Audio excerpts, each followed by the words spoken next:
Okay, I've got the Axis T22, a 2017, and the Monsoon 409. I'm going to try the impeller replacement. I'm going to start out by removing these two bolts that hold the fan shrouding in place. Two screws. Just lift the shroud off. And here's your water pump. You notice the three holes, there you get a better view, three holes in this pulley.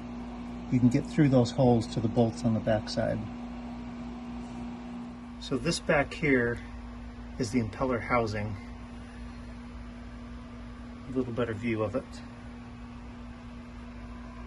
Okay, the next thing I'm going to do is use a 15mm socket and stick it right here on the tensioner.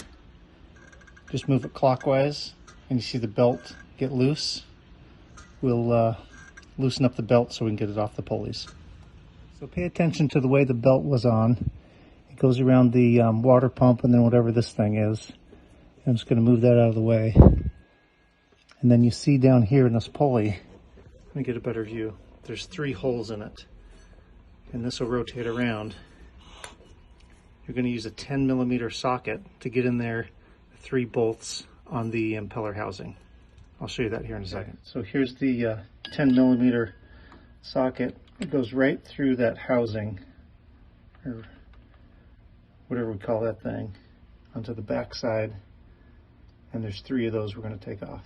Now that I've got these three bolts loosened, I'm just going to wiggle this whole thing out.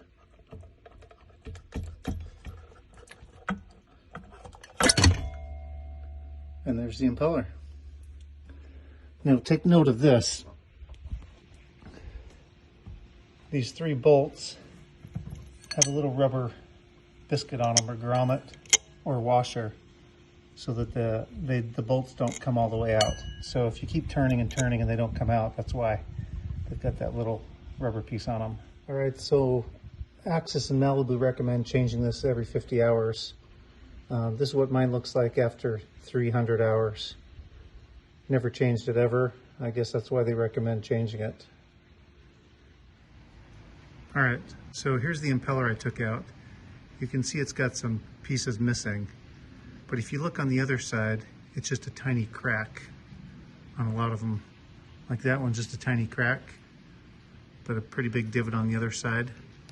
I'm gonna guess that those tiny pieces came out one at a time, little tiny chips, and flushed their way through the system. I don't see any debris down in the housing. I tried to flush the system and didn't see anything coming out. So I suspect they came off in such tiny pieces that they made their way through the system. And I haven't had any overheating problems at all. So I'm gonna give this a go with a new one. Okay, so I've replaced the little rubber biscuits on these three bolts. You see the shaft has some couple flat spots. The impeller just fits on one way, and that's it. And we'll just stick it back in the way we took it out.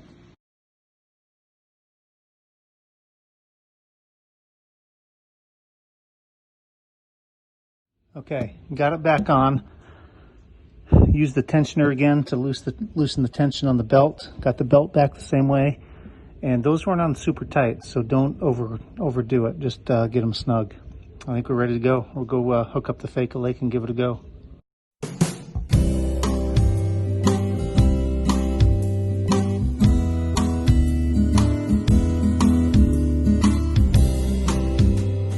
Au chalet au bord du lac, cloutier, à écouter du Neil Young.